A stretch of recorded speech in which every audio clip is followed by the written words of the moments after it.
Hello everyone, यहाँ पे question दिया गया है the number of elements in the set for all n belongs to Z such that modulus of n square minus 10 plus 19 less than 6। तो हम इस पे यहाँ पे ये लिख सकते हैं कि ये -6 से 6 के बीच में लाई करेगा। तो यहाँ पे हम दो केस बनाएंगे, फिर उन दो केस का इंटरसेक्शन लेंगे। Case one from left hand side n square minus 10 plus 25 greater than 0।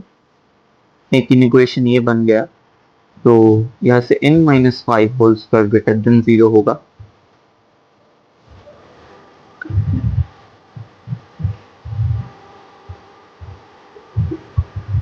और यहाँ पे हम लिख सकते हैं कि n belongs to all real numbers except 5, क्योंकि अगर 5 हो गया तो ये इक्वल टू 0 होगा, एग्जैक्टली इक्वल टू 0।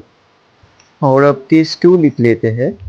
यहाँ पे n square minus 10n plus 13 less than 0 होगा, जो हम राइट हैंड साइड से निकाला है।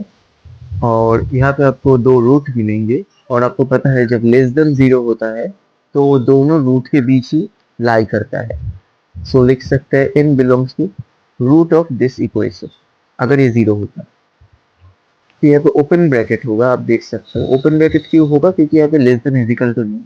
अगर अगर हम लेस देन इक्वल टू देते तो वहां पे क्लोज ब्रैकेट होता। ओके, यहाँ पे ओपन ब्रैकेट देंगे हम।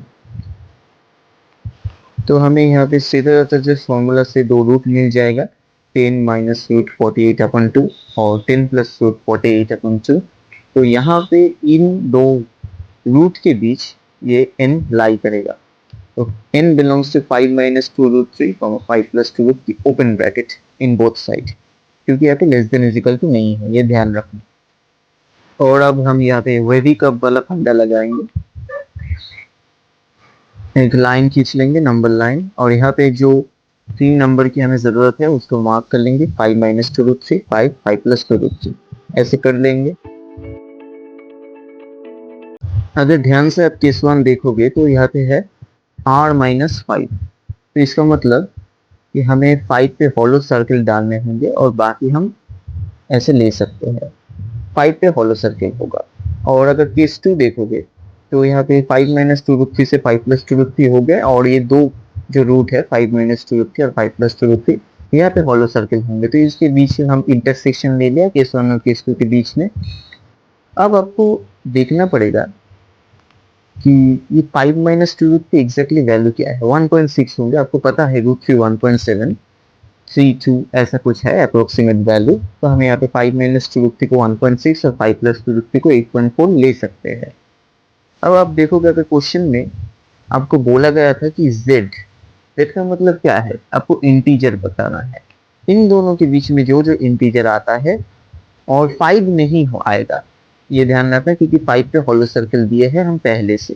तो आपको देखने को मिलेगा कि यहाँ पे 2 3 4 6 7 8 ये 6 इंटीजर मिलेंगे 1.6 और 8.4 के बीच में। तो अगर इस सेट को हम ए मान लेते हैं तो यहाँ पे 2 3 4 6 7 8 ऐसे 6 एलिमेंट हम ऐसे रिप्रेजेंट कर सकते हैं रोस्टर फॉर्म में। और तो आंसर, फाइनल आंसर हो गया 6 एलिमेंट्स। Thank you.